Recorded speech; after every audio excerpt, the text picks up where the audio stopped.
All right, so we're going to carry on now with chapter 9, which is our first look at hypothesis testing. And I think our best bet here is to take a bit of a step back and revisit what we were doing last time, because, let's face it, that was a lot of information to take in. And, this is the kind of material that really does require us to think carefully about it and practice with it. So let's go back and revisit what we've already done before we go any further. Okay, so we start by noting that there are actually two different kinds of hypotheses that we need to specify with the hypothesis test. And what are they called? We have the null hypothesis, which is a statement that is assumed to be true unless there is strong contradictory evidence against it. And well, I mean, how strong is strong? That we'll see how that's decided later on. And then we have the alternative hypothesis, which is a statement that is accepted if the null hypothesis is rejected. So if we do find that strong evidence that the null is not true, instead we accept the alternative hypothesis. It has to be one or the other. So they're going to be written in such a way that one of them must be true. All right, now how are they written? There's really three basic types of hypotheses that we can use. So what we're going to do here is start by showing you the three different possible alternative hypotheses that we could use. Okay.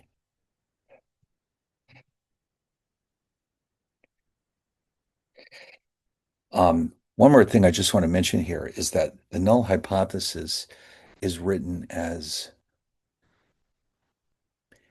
H0, and the alternative is written as HA. Okay, zero for null and A for alternative. So the three possible alternatives look like this. Now, by the way, I'm assuming at this point that we're testing hypotheses about the population mean. Okay,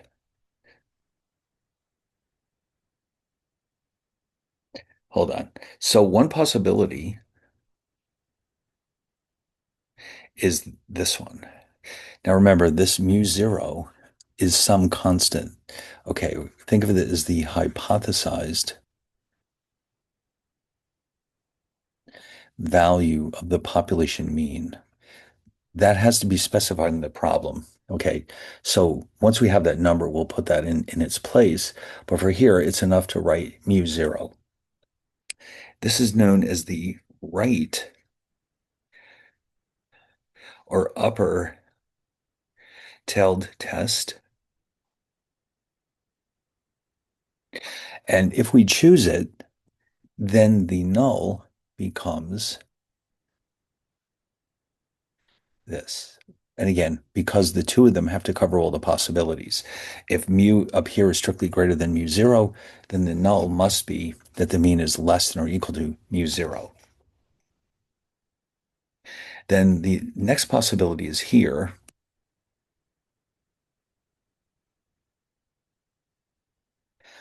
Okay.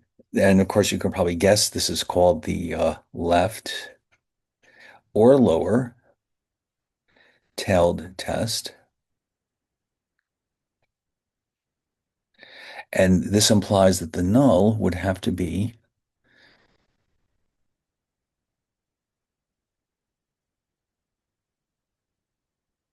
mu is greater than or equal to mu zero. All right.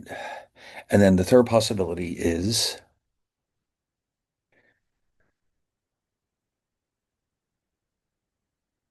and this is known as a two-tailed test, because it combines both possibilities. Either one applies here.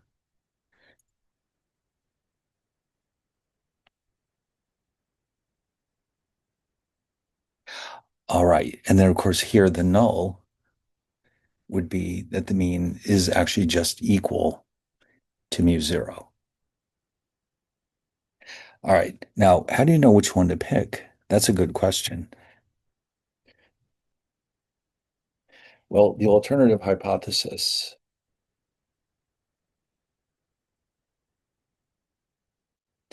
usually represents what we are looking for strong evidence of. All right. So, in other words, let's say we're looking for strong evidence that the mean of all of our coffee cans is underfilled. That would be a left-tailed test. All right. Because the reason why you might do that is because if that happens, you want to make a correction as soon as possible because that is the one that's likely to lead you into the most trouble. So if you're concerned that the coffee cans are underfilled, you run a test like this. And if it turns out there's hard evidence that the cans are underfilled, now you know and you can do something about it. If, on the other hand, the biggest concern you have is that something is too high, too heavy or too large or whatever, you'd use a right tail test. And if you're equally concerned about too low or too high, you could use a two tail test. So we'll see as we go along. We'll figure it out. After a while, you get a talent for this, figuring out which one it is. Okay, now, once we know what the null and the alternative hypotheses are, what comes next is the so-called level of significance. Okay, that will be next.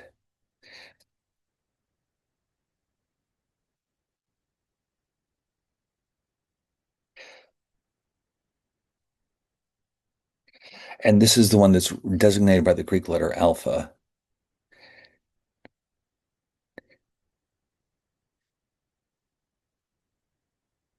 All right, so alpha.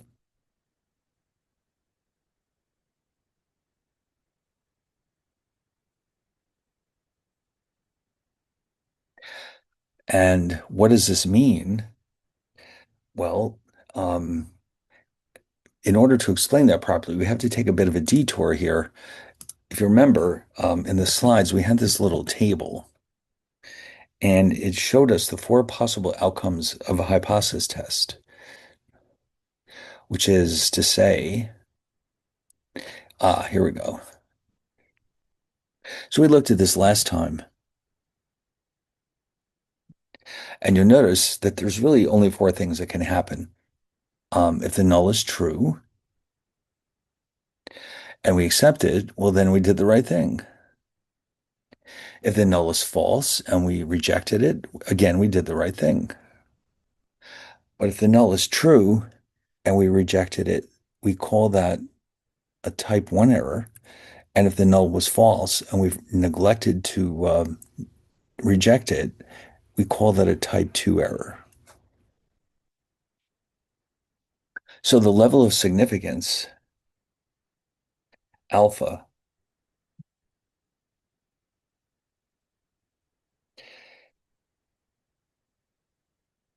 is the probability of committing a type 1 error.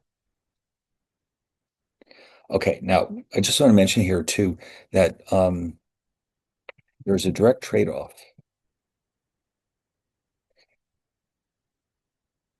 between the probabilities of committing a type 1 error and a type 2 error. Now, the relationship between them is fairly involved. It's not that straightforward, but what we do know is that as the probability of a type 1 error increases, the probability of a type 2 error decreases. They always go in opposite directions. And of course, and vice versa. Okay, so therefore, we choose the level of significance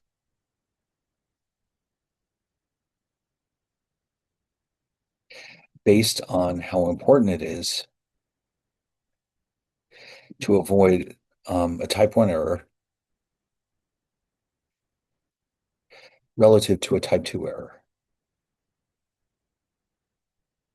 All right, so for some situations, the type 1 error is really catastrophically bad, and we want a low level of significance. In other cases, it may be the other way around, and we might choose a large level of significance. We don't want, see, the problem is we can't lower them both. We can't have a low type 1 error and a low type 2 error.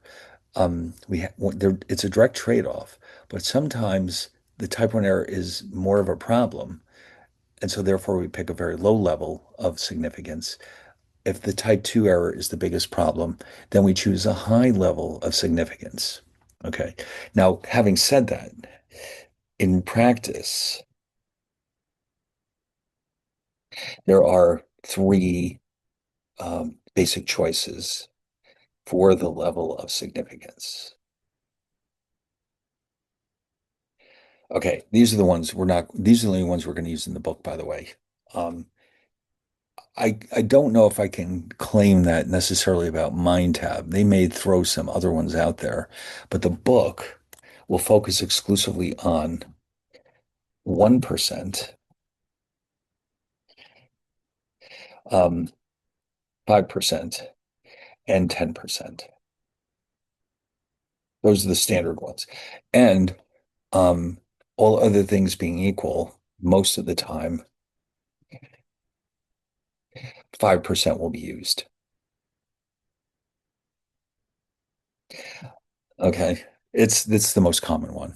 So anyway, so we choose this, or it's given to you in the problem. Usually they'll give it to you in the problem. You're not normally asked to do this yourself. They'll say, test this hypothesis at the 10% level of significance, and that's how you know alpha is 0.10. Now, the next part is kind of interesting. This is the test statistic, and that's a numerical value that measures the distance between the sample mean and the hypothesized mean. Oops.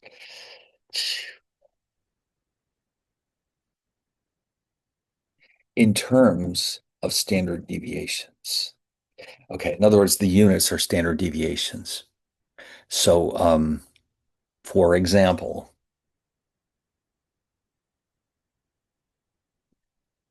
let's say we have a hypothesis test, and the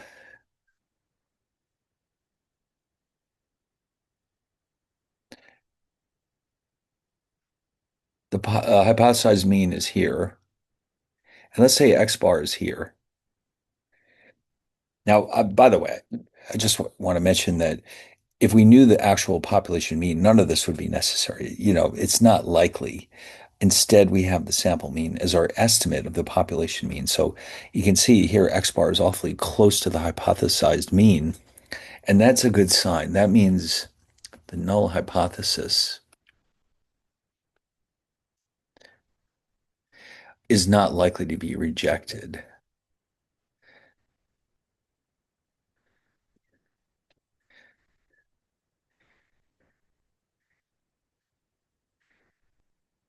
Okay, but what if they're really far apart?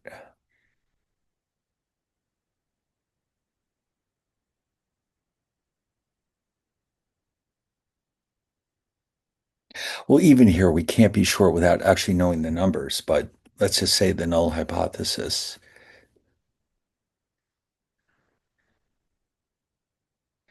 is more likely to be rejected.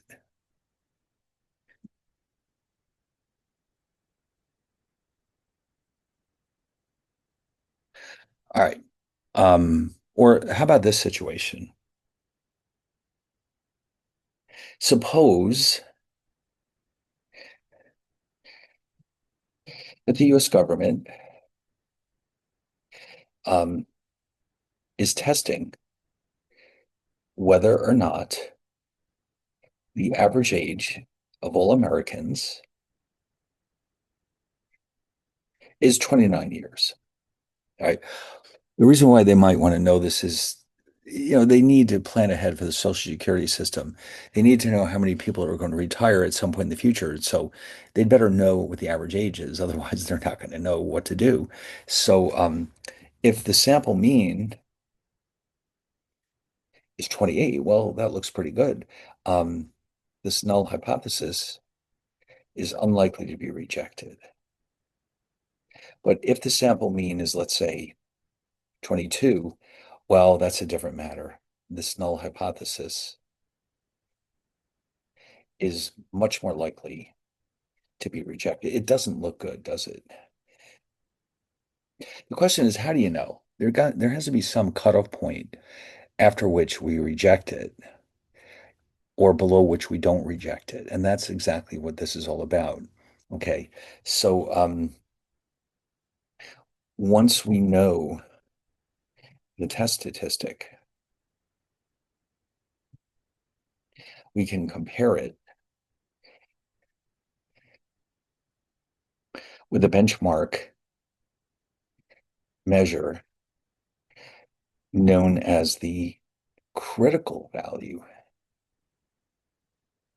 All right, and we'll get to that in a bit. But first, I want to show you that when we're testing hypotheses about the population mean, there are two different possible test statistics that we might use. Okay, so this comes down to what do we know? In other words, if sigma is known, the population standard deviation is known, then our test statistic will look like this.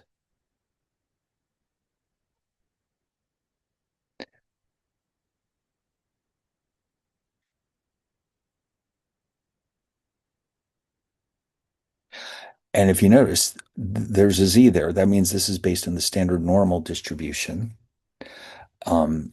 Sigma here is unknown. So our test statistic will be based on the t distribution. And furthermore, we're replacing the population standard deviation with the sample standard deviation.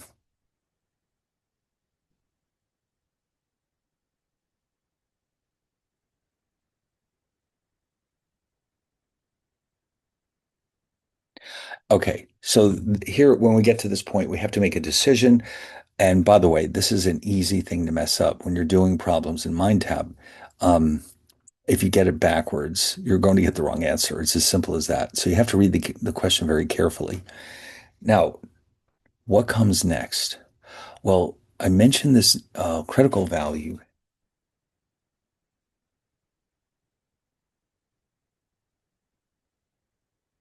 And here we need to know two things to decide which one to use. So we'll start with the first case.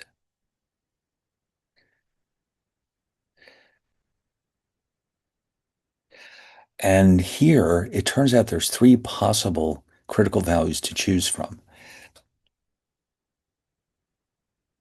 That depends on what alternative hypothesis we chose. So here, the test statistic, and this is, don't forget, our right-tailed test.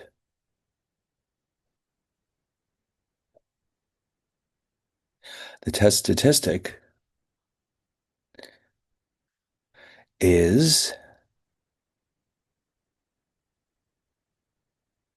oh, in other words, it's some value drawn from the standard normal distribution in such a way that our level of significance, alpha, is in the right tail.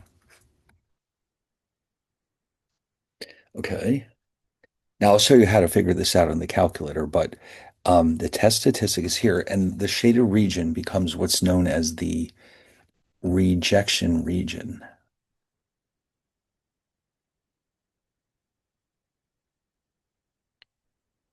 So why is that? Because what happens here is that if the test statistic is in the rejection region, it means that the sample mean is too large to be consistent with the null hypothesis.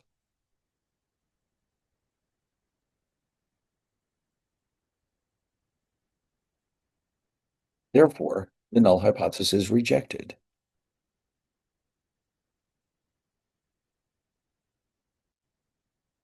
All right, we'll see more of that in a couple of minutes. But another thing I want to point out here is that you can see now why this is called a right tail test because, um, uh-oh, I seem to have lost my marker. Here it is. Okay. Um, because the rejection region is all in the right tail of the distribution. All right. So that's where the name is coming from. The right tail here is the rejection region. Okay. Now, what about the alternative that mu is less than or mu zero?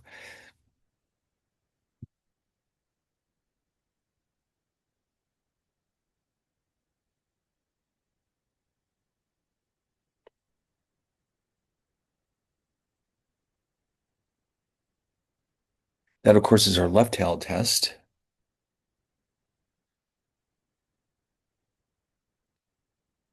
Although the book does call it the lower tail test, and this one the upper tail test, but you get the idea. Okay. So the test statistic now goes to the other side of the distribution.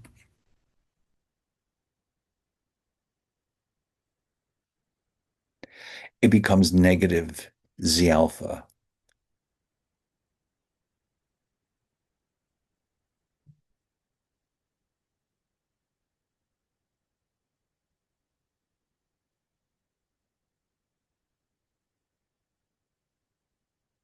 And once again, the area in that tail is alpha, but the test statistic, the critical value rather, is, oh, you know what I just realized? I wrote the wrong thing here. I'm sorry. This is not test, this is critical value.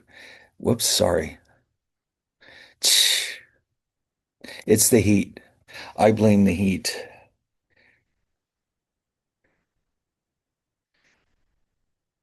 Okay. And then the same thing down here. These are the critical values. Yes, not the test. That was up above. Critical value is in the left tail.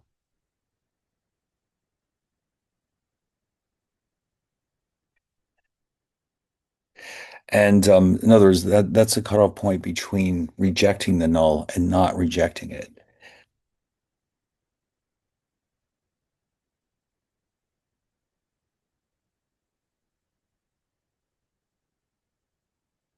And then that just leaves us with the two-tail test.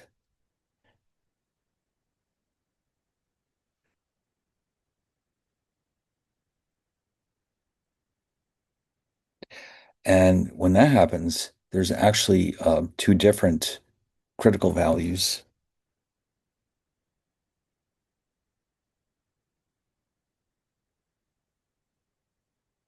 And they're the two opposite sides of the curve. The difference being that we had to cut the alpha in half. The total area has to be alpha in the two tails. Okay, so this becomes Z alpha over 2, and this is minus Z alpha over 2.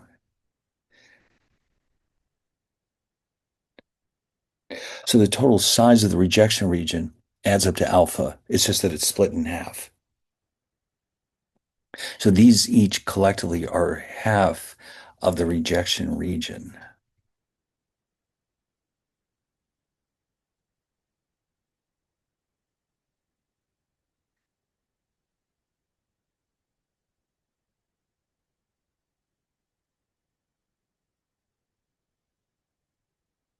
Okay. Now, how about when we have the t distribution? So up here, remember, all of these three cases refer to the case where sigma is known. What about when it's not known?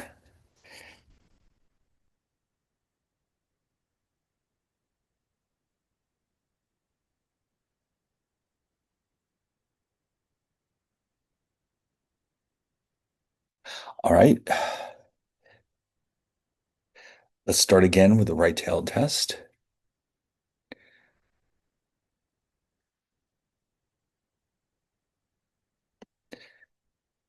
What's going to be different here is that this rejection region is based on the t distribution instead of the standard normal.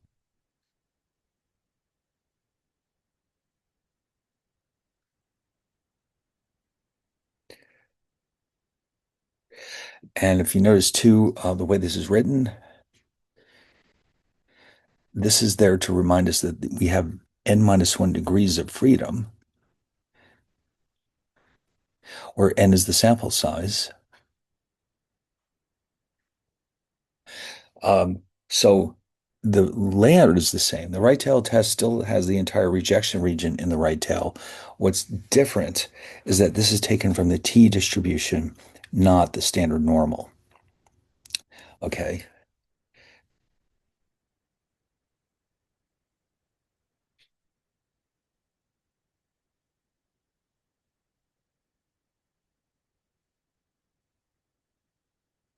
All right. And so you can probably guess what's going to happen here.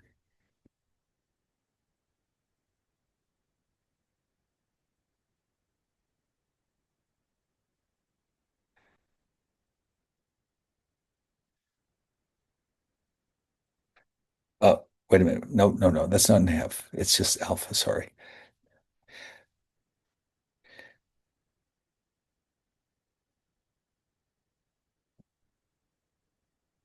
Oops. Oh my God. I accidentally erased everything. Hold on. Oh, you know what? This is, oh God. This is alpha as well. Sorry.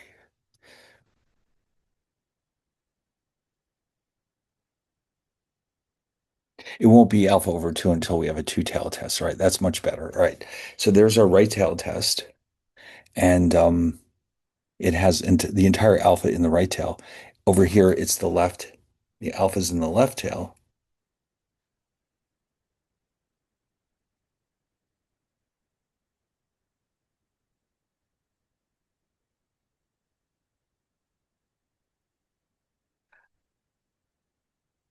Okay. And then we still have the two-tailed test.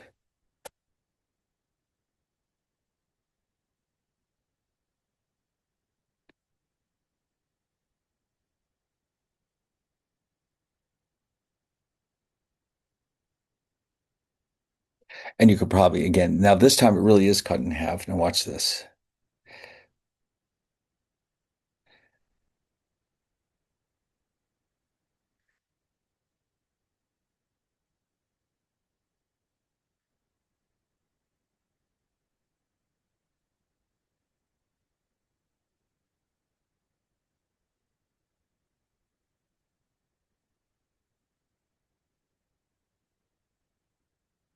Okay, and those are my two critical values. Now, once we have this set up, what do we do with it? Well, we come to a decision. And it's a very simple decision. Um, if the test statistic, and this depends, it doesn't matter which case it is, it's always the same,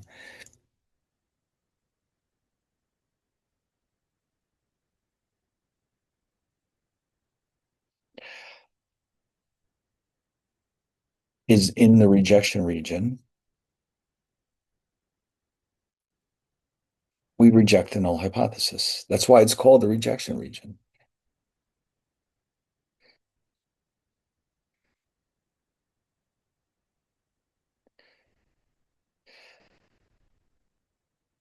Otherwise, we do not reject the null hypothesis. Now, here's an important detail, and this is very important in statistics.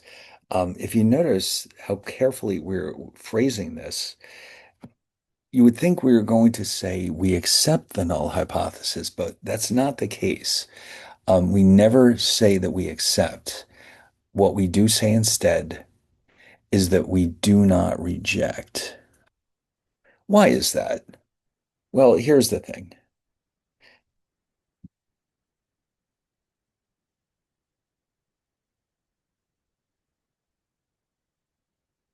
Instead, we fail to reject it. Because if we claimed that we accept the null,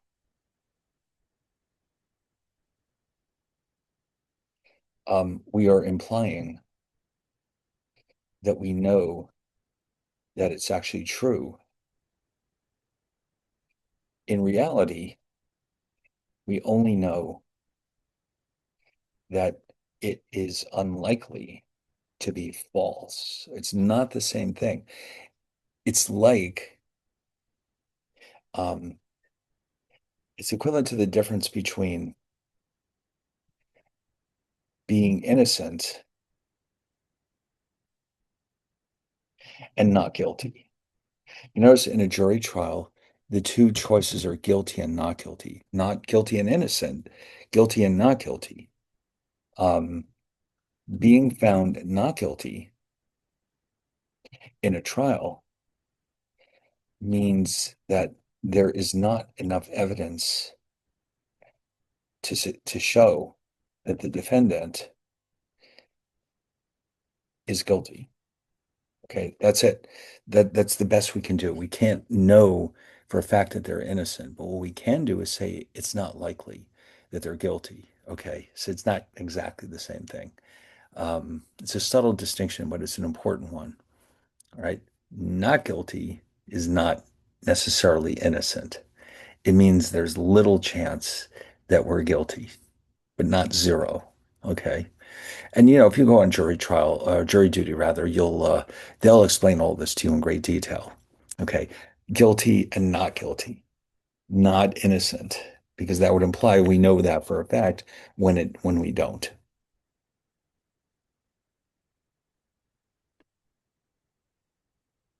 In fact, when you come right down to it, a jury trial really is a hypothesis test. The null is that the defendant is not guilty, and the alternative is that they are. So, in other words, you're assuming that they're not guilty unless we have evidence to show otherwise. And then you convict them and conclude that they're guilty.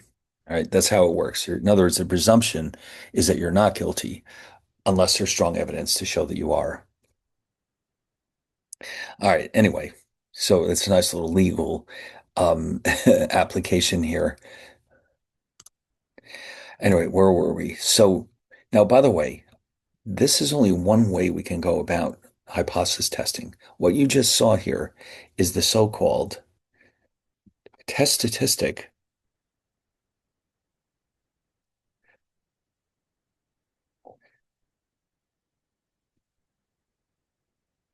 um, critical value approach.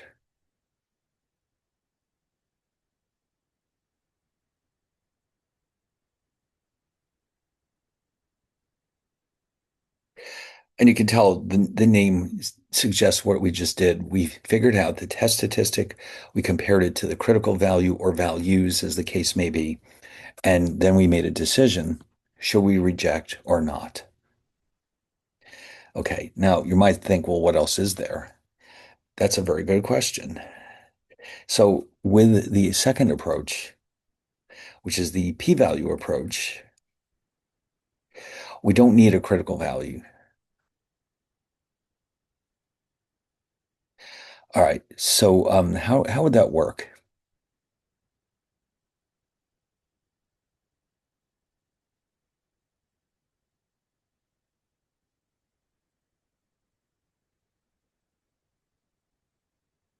We calculate the probability, and by the way, this P stands for probability. We calculate the probability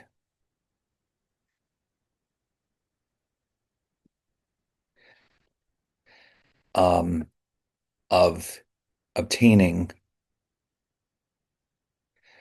a more extreme value of the test statistic.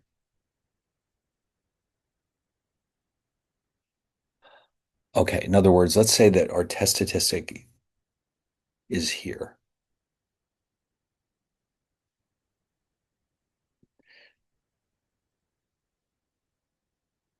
It's a right tail test.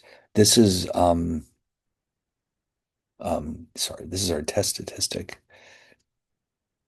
Whatever that number is, let's say that this is 2.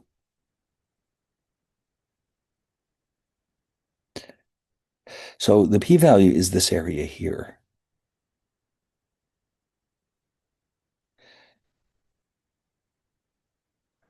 Okay. So if the test statistic is 2, the p-value would be anything beyond that. The probability of that happening. And I just happen to know off the top of my head, it's 0.0228. I'll show you later on where I got that. So that's our p-value. Now, what do we do with it? We compare it not with a test statistic, we don't compare it with a critical value because we don't have one. Instead, here's what we do. We compare the p-value with the level of significance, alpha. And then what?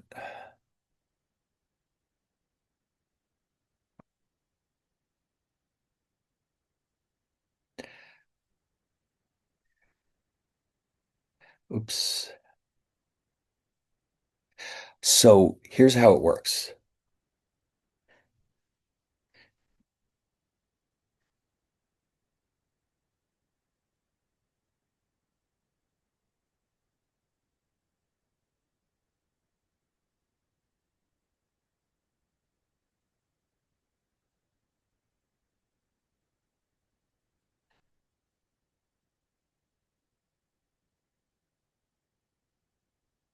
So in other words, if the p-value is below alpha, we reject the null. Otherwise, we don't. Okay. So that's the p-value approach. It avoids the need altogether to calculate a critical value, which is kind of nice, but you still have to calculate this p-value with your calculator. So, it's really kind of the same thing. It's just that if you do, let's say you put this information into Excel or your calculator, it's automatically going to give you a p-value, so you may not need to bother with a critical value. So like I said, the p-value approach is the so-called modern approach. The other one is the traditional approach or the classical approach. They both give us the same results. Now, that's an important detail. The test statistic critical value approach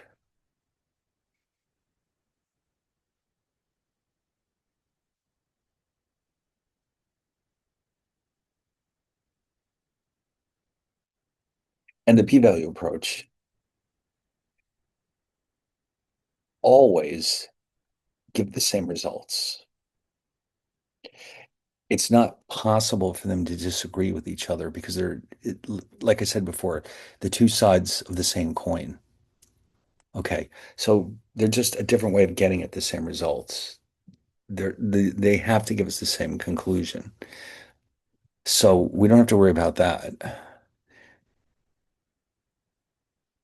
All right, anyway, so that's in a nutshell what this is all about. When we're testing hypotheses about the mean, this is what we have to go through. Now, what we're going to do now is go back and revisit the examples. I think you'll agree that it makes a lot more sense when you're seeing numerical examples than just trying to look at all this abstract information, especially with all the new terminology. It takes a while to get used to it. Okay, so anyway, let's go back and look at the examples in the slides. Like for example, where was our first case? So by the way, they have these nice little summaries here in case you forgot, like here with the tails. Um, they've got the alternative on the right, and the alternative is the one whose name comes from, or the name comes from the alternative. In other words, left tail comes from this.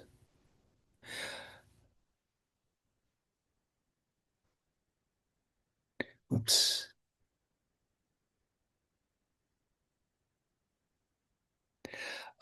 Right tail, as you can imagine, is the opposite, and then two-tailed is the two tails.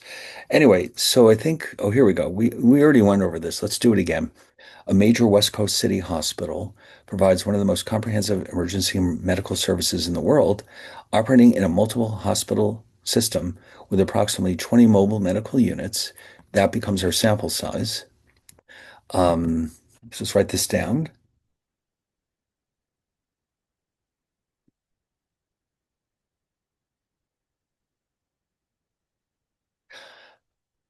The goal is to respond to emergencies with a mean time of 12 or less. Okay.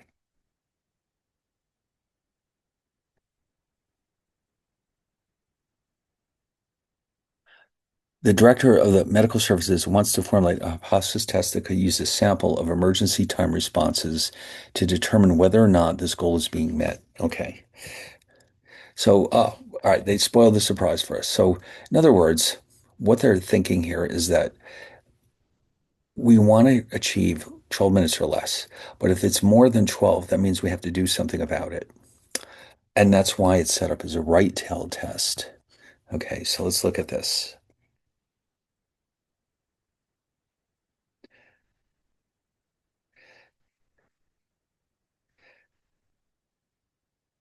All right, this makes it a right tail test.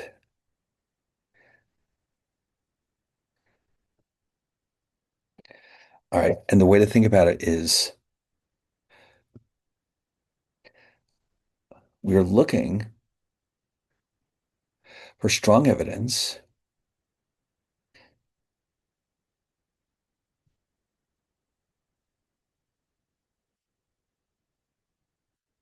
that the mean time exceeds 12 minutes.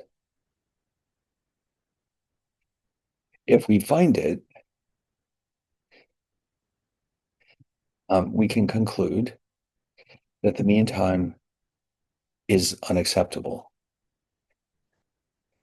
and then take, um, you know, steps to fix the problem.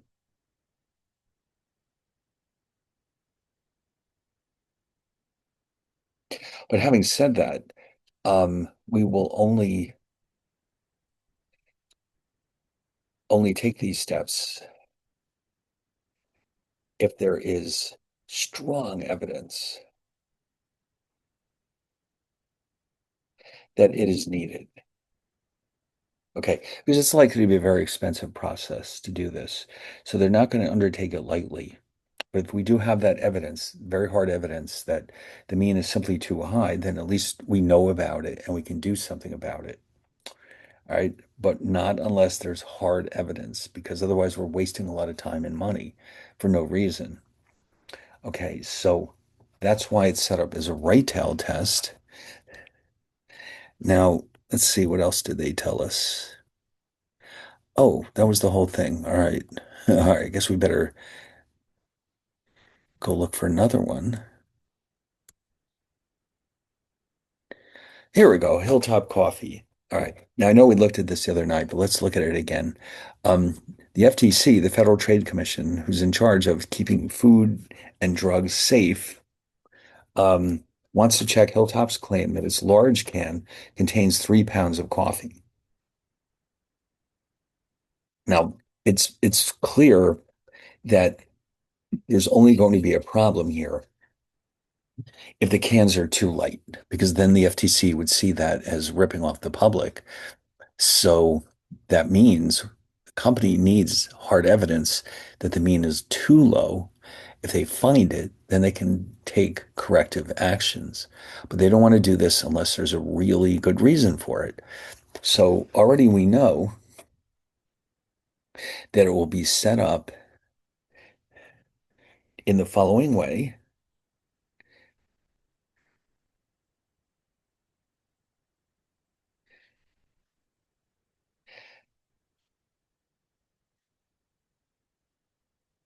Whoops, hold on.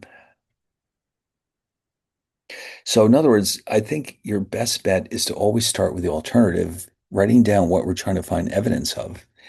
and then you can worry about the null. All right, so we're looking for hard evidence that the mean is too low. So the null would be that it's either the same or too high. All right, level of significance is 0.01 right here.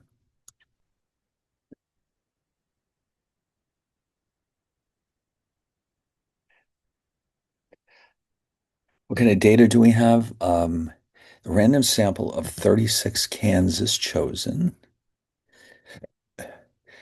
Um, the sample mean is 2.92,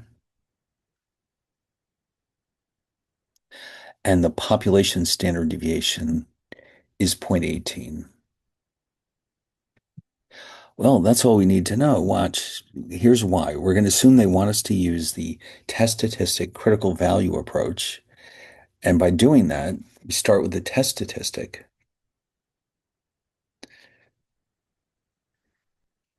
based on the standard normal distribution because sigma is known.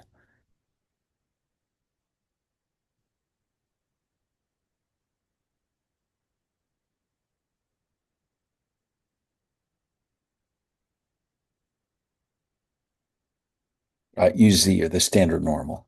Okay.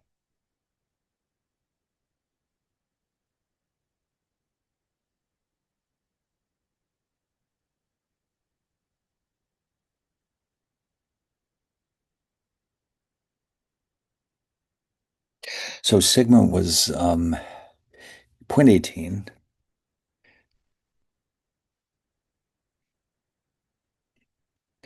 and it was a 36 sample size. All right, so if you pop that into your calculator, you'll see that the test statistic is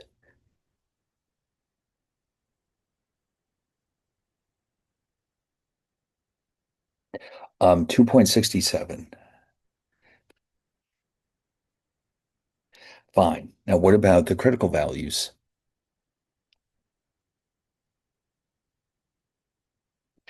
All right. Well, actually, I should say value or values. This is a right tail test, so there's only going to be one um, based on an alpha of 0.01. Uh, yeah, sorry, it's a left tail test, but not a two tail test. So we only have the one critical value, and alpha is 0.01.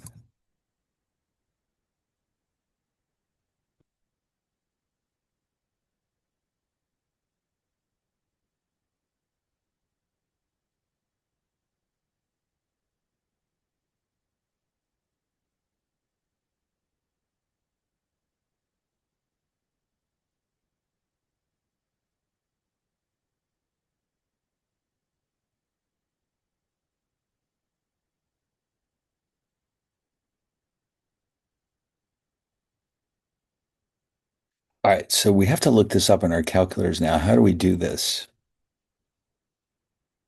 Good question.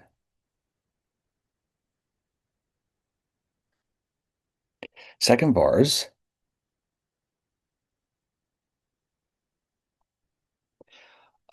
The one we want for this one is number 3, INV norm. And it's going to ask you for an area, mean and standard deviation.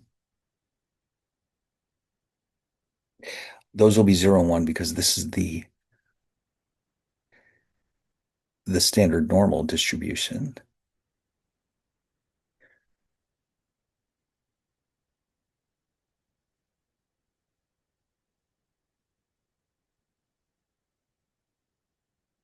Now, the area, when they say area, they mean the left tail area. But here, that actually is the 0.01. Okay, if we had right tail test, then we'd have to do the opposite.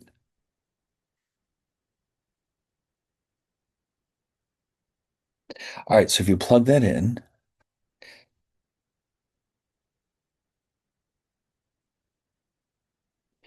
it's negative 2.33 approximately. All right.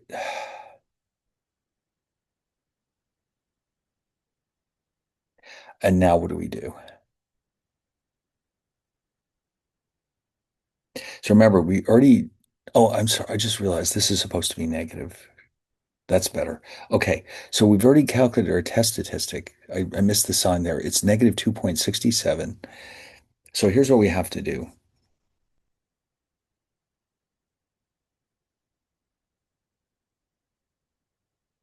So remember, this is the critical value. This is the cutoff point between the rejection region and all the rest.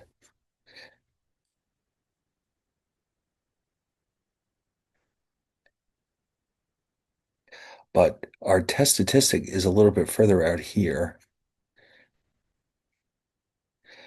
And that means it's in the rejection region. Okay. And so what does that tell us?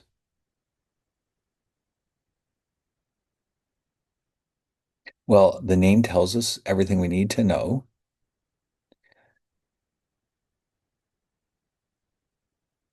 Since the test statistic is in the rejection region, we reject the null hypothesis, of course.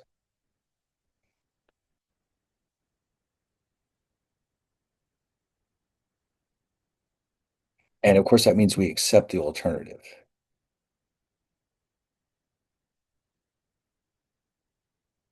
All right, so let's go back and revisit those. These were the null and the alternative. Greater than or equal to 3, less than 3.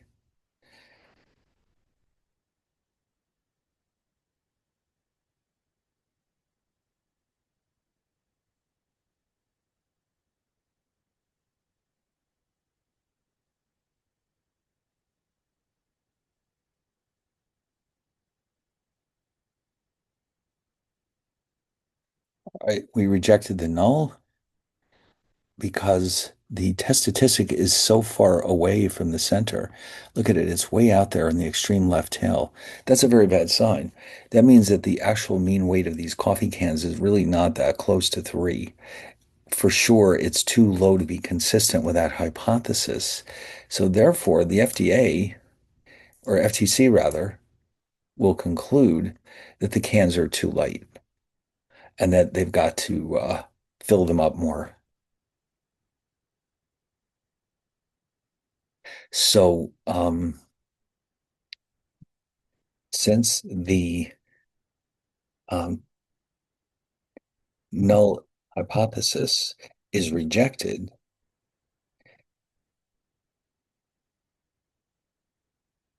the alternative is accepted.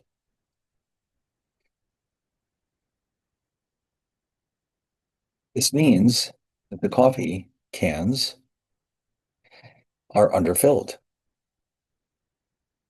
The company must change the way the cans are being filled. Okay, if they don't, they'll get in trouble with the FTC. Okay, they'll probably get slapped with a bunch of fines, et cetera, et cetera. But they know now that there's a problem with the way their cans are being filled. Okay, without having to test every single one of them. All right, so that's that. Now, what if we wanted to use the p-value approach?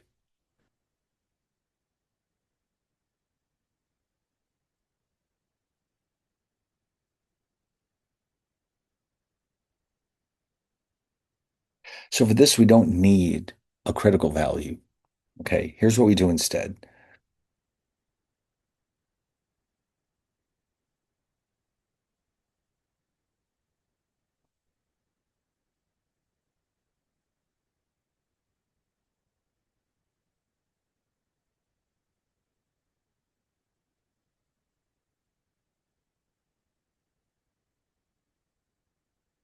So in other words, the area under this curve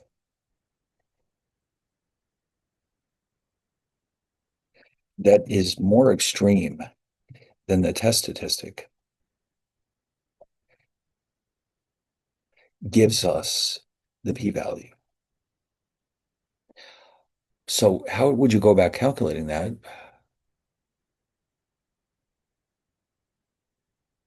Well, you're doing this.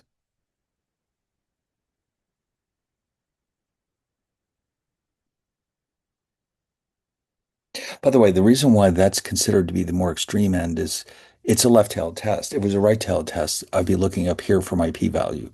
If it was a two-tailed test, the p-value would be split between the two tails.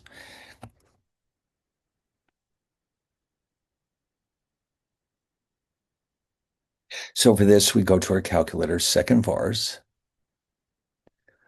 We're looking for number two, normal CDF. Remember how this works? We need a lower limit. Actually, it doesn't say the word limit in there. It's just lower,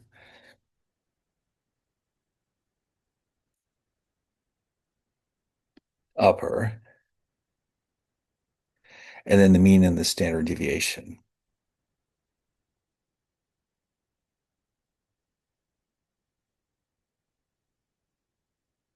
And of course, for this, we have to do a workaround, negative second, comma, 99, which is replaced in the calculator as minus E99.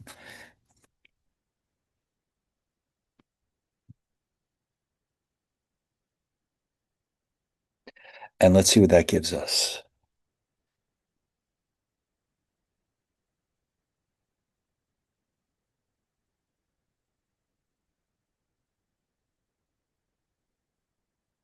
It's approximately 0.0038. And so what do we do with it? So remember how this works. With the p-value approach,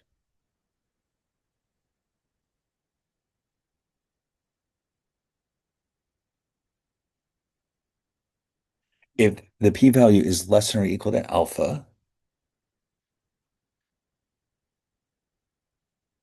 that means we reject the null and of course accept the alternative. Otherwise, of course, do not reject the null. So here the alpha is, oh God, where is it? Oh, there it is, 0.01. Okay.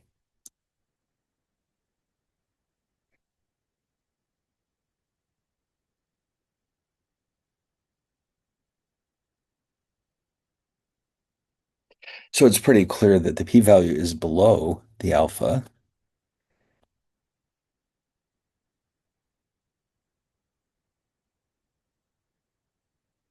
So we reject the null.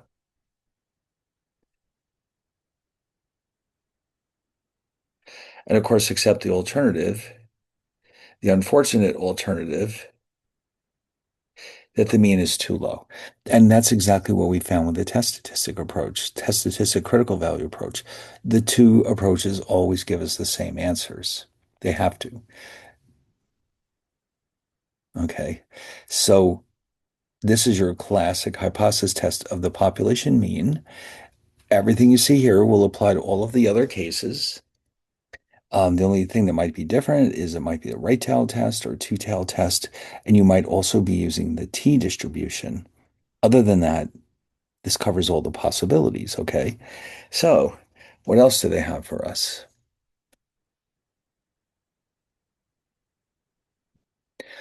Um, yeah, so this is exactly what we did. Yep, and they did both approaches. Now, in the Mind tab, I think they're going to usually ask you for both of them. Not always, but many of the times you'll have to do them both. That's right, you'll get used to it pretty quickly. All right, what else do we have down here? Oh, so here they're showing you the graphs, which is nice. They would like you to see here, for example, the two approaches used at the same time. So you can see how they're consistent with each other. The uppercase one. Oh, all right. I see what they're doing. So you see the issue here is that your mean is 2.67 standard deviations below the mean. And that means it's just too far away from the center to be consistent with the null hypothesis. Therefore, we reject the null. If it had been more like 2.97 or something like that up here, then we would not have rejected the null. That would have been close enough. Okay. But that didn't happen. All right.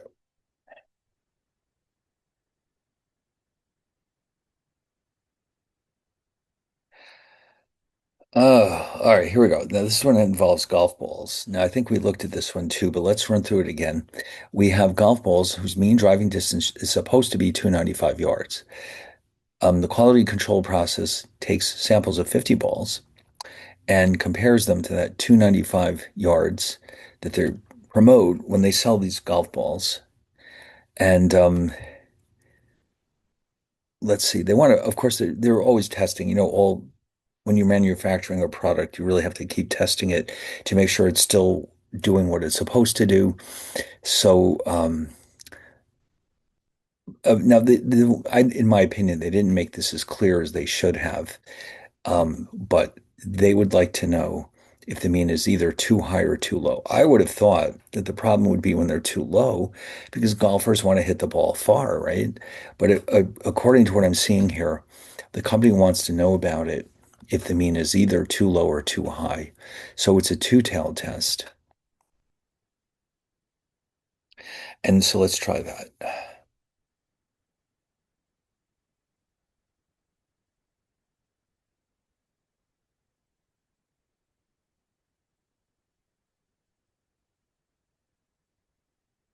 All right. So the level of significance is 5%.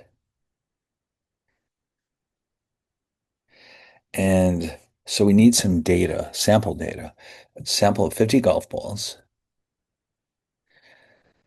mean driving distance of 297.6. And oh, they're giving us an estimate of the population standard deviation. Okay.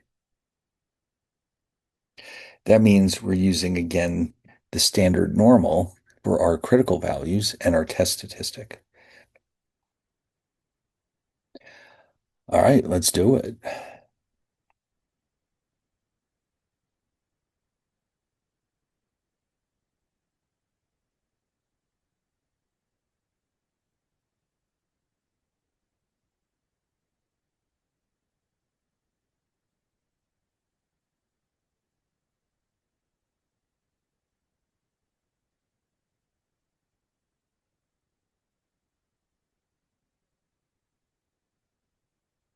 All right, so you plug in all the numbers and let's see what the test statistic is.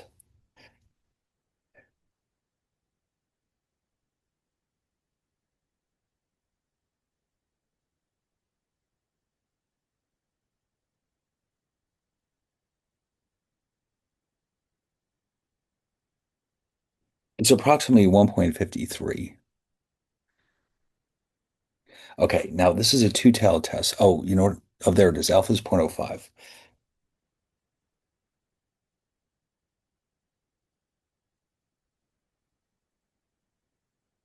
So this time there really will be two critical values, plus and minus Z alpha over 2.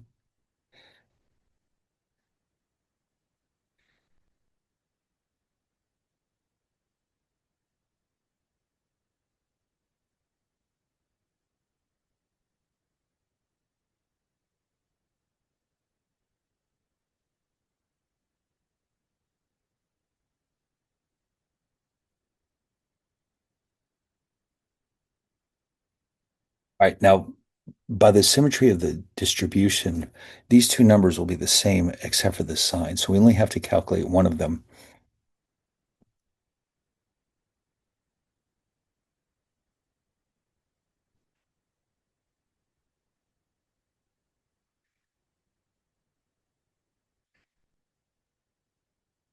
And so number three, again, INV norm.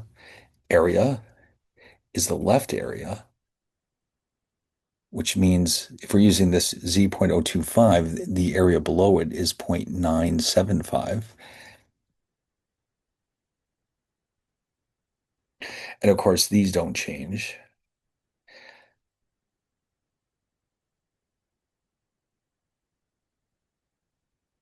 All right, let's see what that is.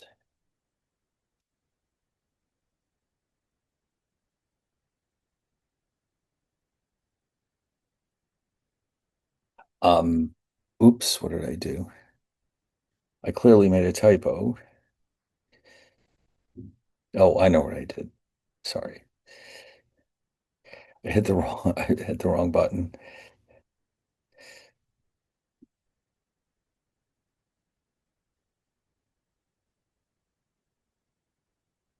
1.96. All right. Now that means, of course, the two critical values are plus and minus 1.96.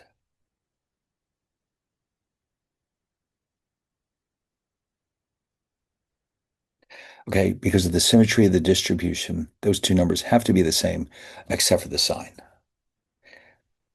So what about our, um, wait a minute, hold on.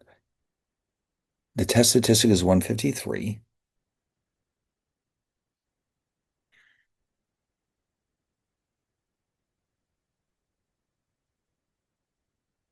So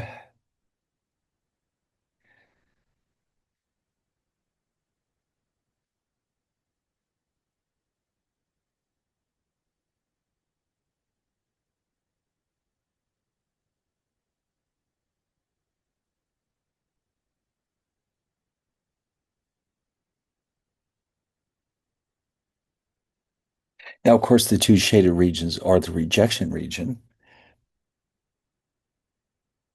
The test statistic is not in either one, is it? No. So the test statistic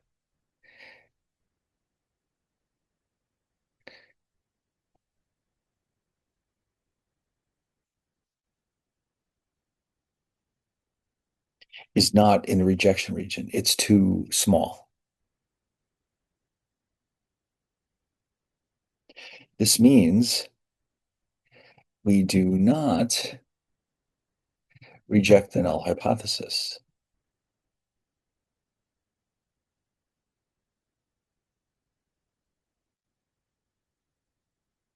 Right. So in other words,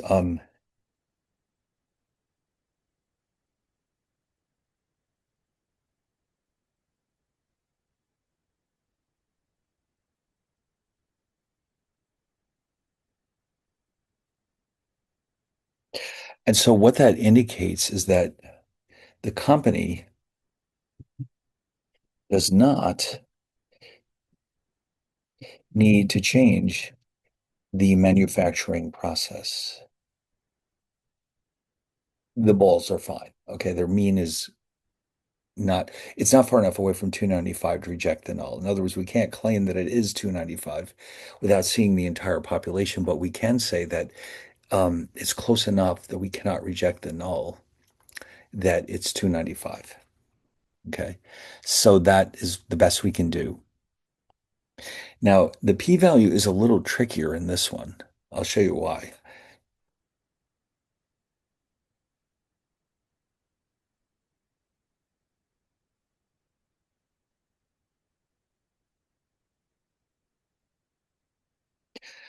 Because it's a two-tailed test, the test statistic itself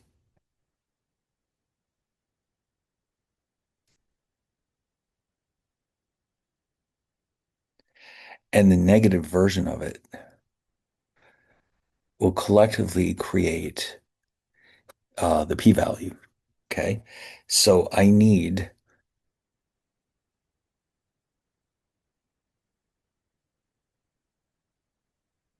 two probabilities, but they're both the same. Again, because of the symmetry of the distribution. Our favorite property is symmetry. So I'm going to look this one up. We can rewrite it as two times the probability that z is at least 1.53. I'll look this up in the calculator.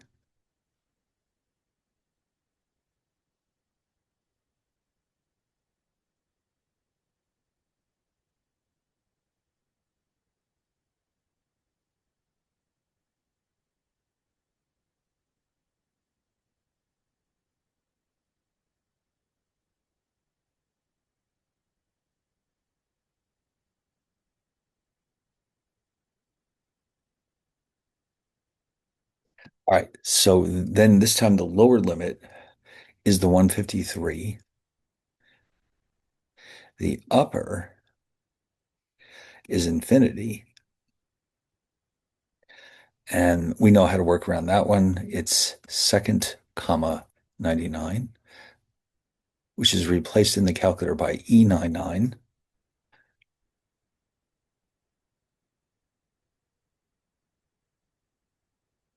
All right, don't change those. And then let's see what we get.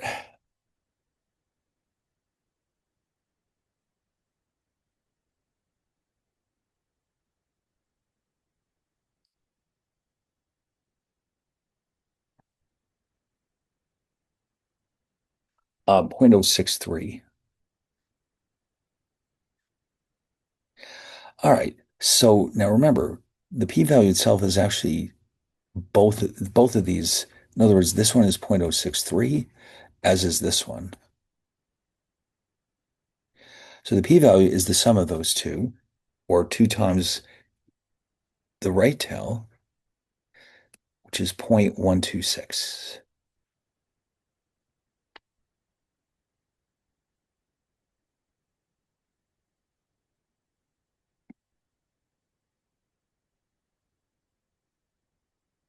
So that means that this time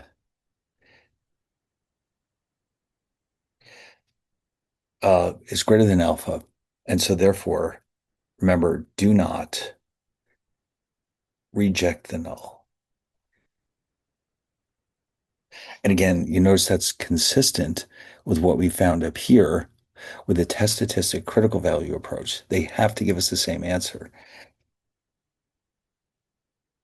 If they don't, that means you've done something wrong. Okay, immediately go back and double check everything. All right.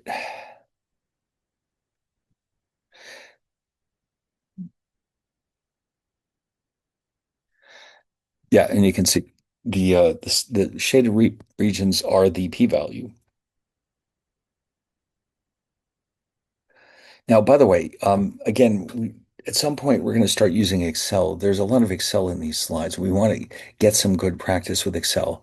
And so it's probably a little late to do this now. Maybe on Monday we'll do this. But I've opened up some Excel files in chapter 9. If you look in Blackboard, you'll see them there. And they're basically templates for these examples so that it's already set up. So you don't have to type, but all you have to do is enter the solutions, the formulas that we'll need. The rest is already there. That'll save you a lot of time, believe me. So we definitely want to learn how to do this sooner rather than later. And you can see it's the exact same numbers we just got. Um, oh, now here's an interesting side note. What they want you to do is see that there is a connection. So for this example, this is the golf example again. Um, yeah, remember in this case, the null hypothesis was the mean flight of the balls is 295. What they've done is they've created a confidence interval for this. And so the rule here is a little different. You don't see this a whole lot, but they just want you to be aware that if you are doing a two-tailed only hypothesis test, then um, you can actually take this approach that we're about to look at, which is to say, construct a confidence interval and then compare your null hypothesis, your hypothesized value of your whatever it is, in this case, the mean, to your confidence interval. Okay.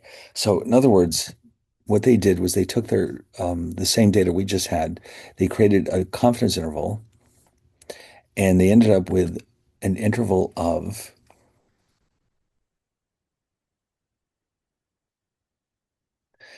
let's see, 294.3 up to 300.9. So here's the way we test this. If mu0 is not inside this interval,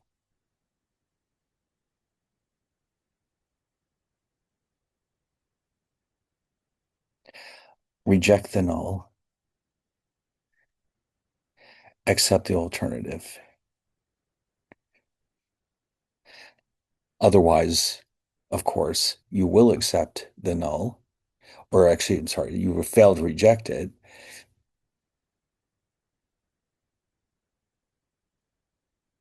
Okay, so otherwise,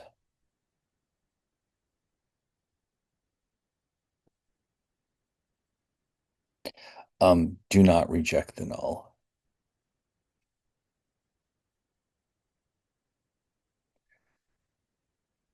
So in this case, you can see that although it just barely makes it, mu zero is in the interval,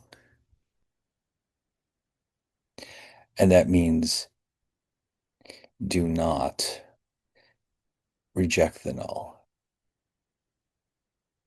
All right, so this approach isn't used very often, at least not compared to what we were just doing, but it's there if we need it. But keep in mind, it only works the way we're seeing it here with a two-tailed test. Okay, the other two have a different approach altogether. So if you do happen to run into this, let's say in MindTap, what they're asking you to do is compare your null hypothesis or the hypothesized value to the interval itself. If it's inside, you fail to reject. If it's outside, then you do reject.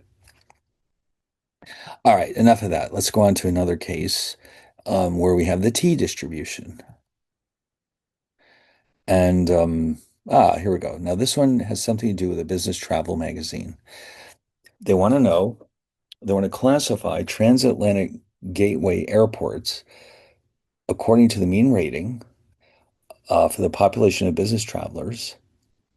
Rating with a low score of 0 and a high score of 10 will be used. Airports with a mean greater than 7 will be designated as a superior service airport. Okay. That's what, of course, they want. Well, there's anyway, what data do we have? So we're going to, oh, Heathrow Airport. Okay, so we have a sample of 60.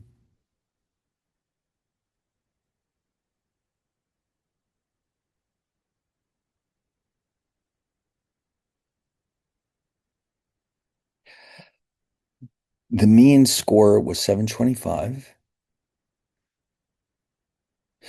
and the sample standard deviation is 1.052. And of course, this is how we know that we must use the t distribution for the test statistic and the critical value. Okay. The null, so remember, they want to find evidence that the mean score is greater than 7, but they need strong evidence in order to designate the airport a superior service airport. So that means this is a right tail test.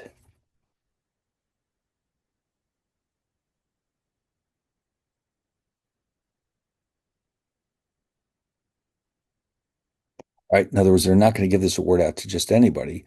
If you can prove that your mean is greater than 7, you get this designation, which obviously is very helpful, but we have to prove it. So therefore, it's a right tail test. What else do we know? The level of significance is 0.05.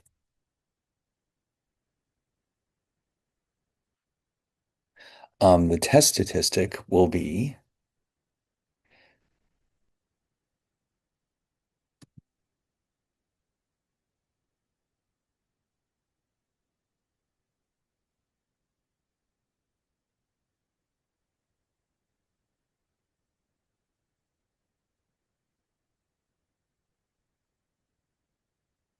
all right, so this is the form of the test statistic when we use the t distribution. And let's plug in some numbers. Um, what happened?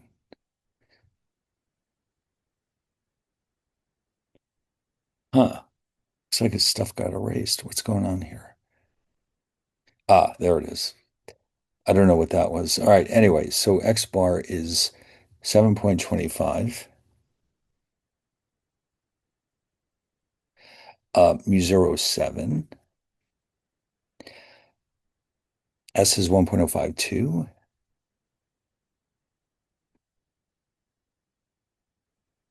and the sample size is 60.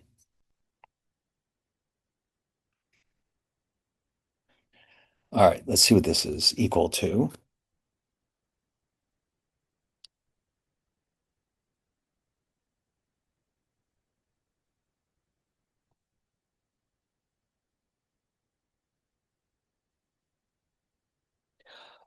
1.84. And what do we compare it with? Well, this is a right tail test based on the t distribution.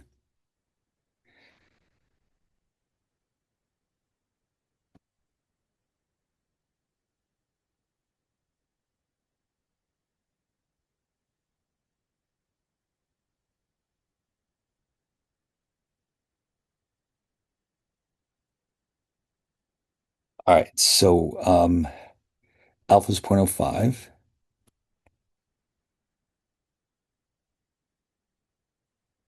Now, if you remember, the sample size was 60. All right, so how do we find this in the calculator?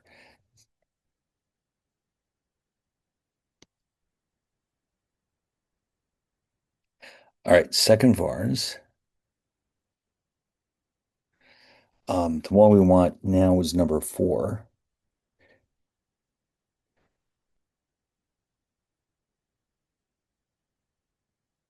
INVT.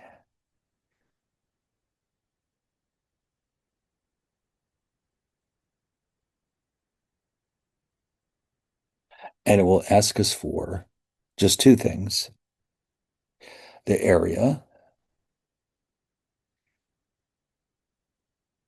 and degrees of freedom.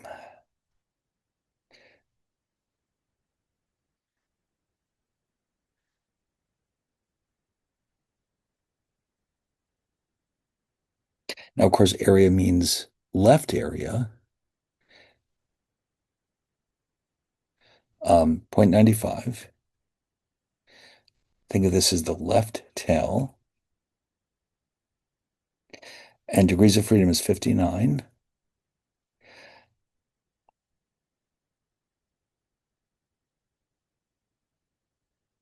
1.671. All right, so that means we have this.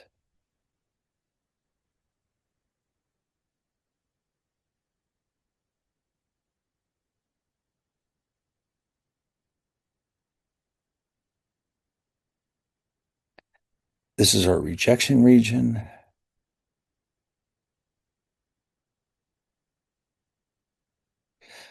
The test statistic was 184,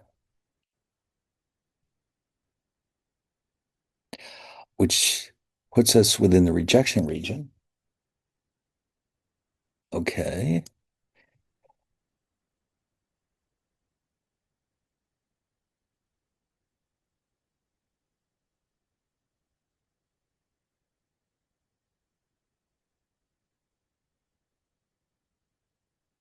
All right. So since the test statistic is in the rejection region,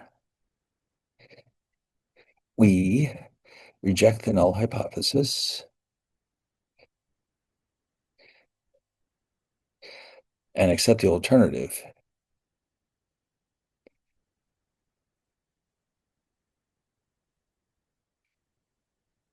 All right. So the null, of course, is that the mean is less than or equal to 7.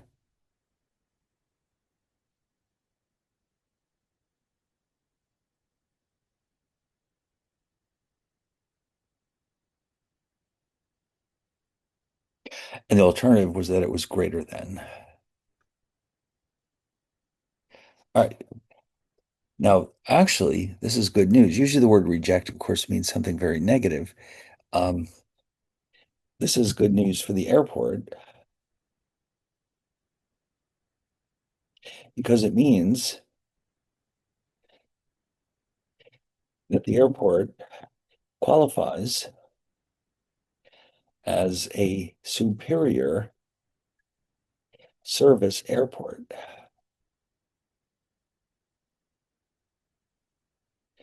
Okay, in other words, the mean scores are high enough that we can designate them superior service, which is what we wanted. So it sounds negative to reject the null, and often it is, but here it's not. This is good news because it means that the score is high enough to justify giving them this designation. And what about the p-value?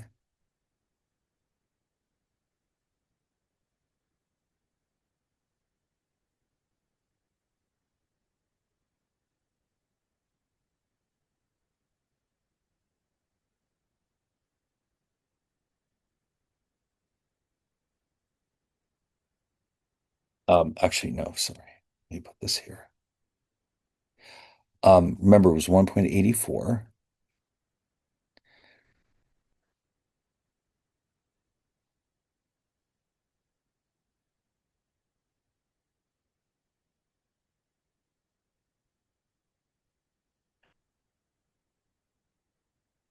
So what do we need to know?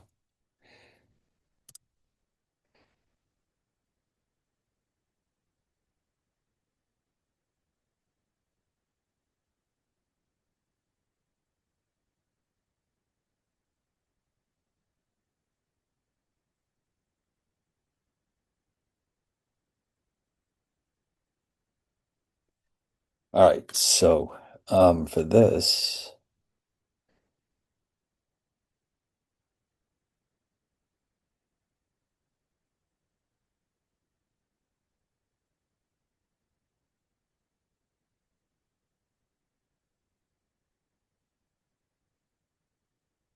hold on one second.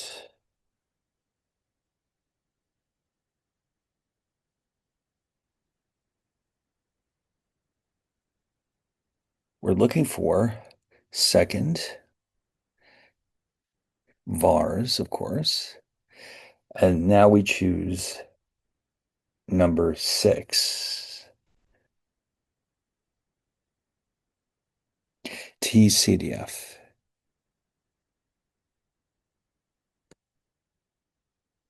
And when you do that, it'll ask you for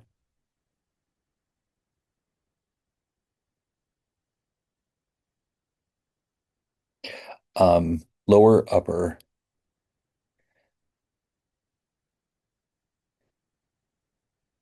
and degrees of freedom.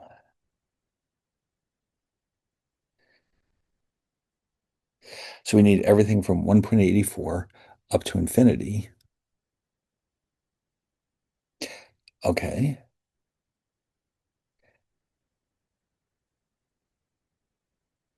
Of course, this has to be written as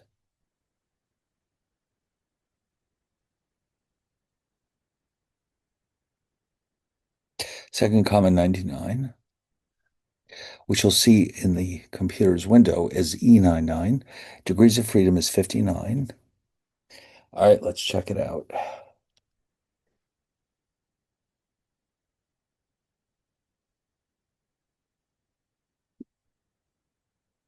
I've got 0.035.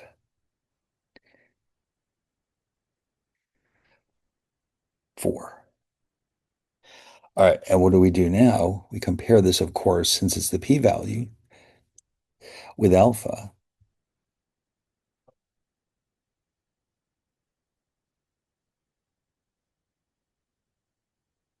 So the p-value was,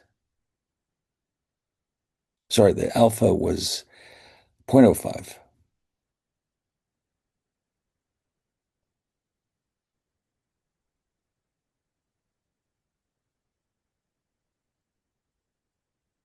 Wait a minute. No, sorry. The p-value is what we just calculated. The alpha is 0.05. The p-value is 0.0354.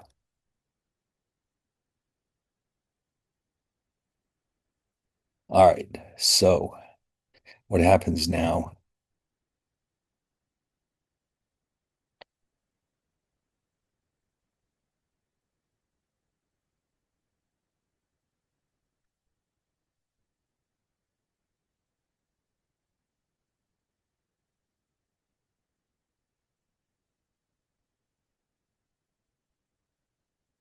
So we reject the null.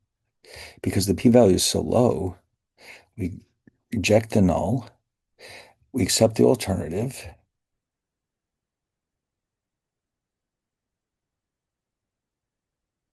and once again, it shows that the airport will be given the superior service designation.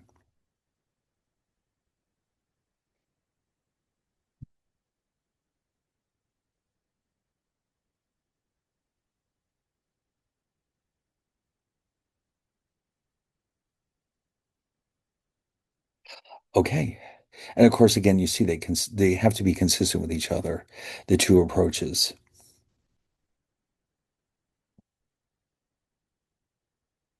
Now, I think all that's left is the proportions. We haven't started that.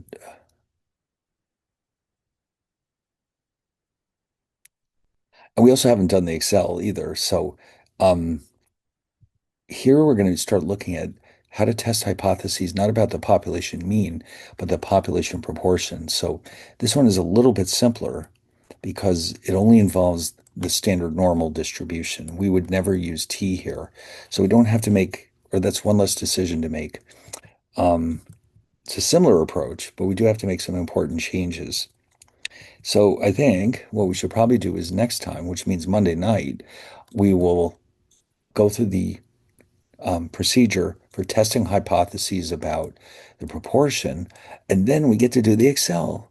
We get to finally find out how Excel can handle all of these exact same problems. Okay. All right. So I will see you then.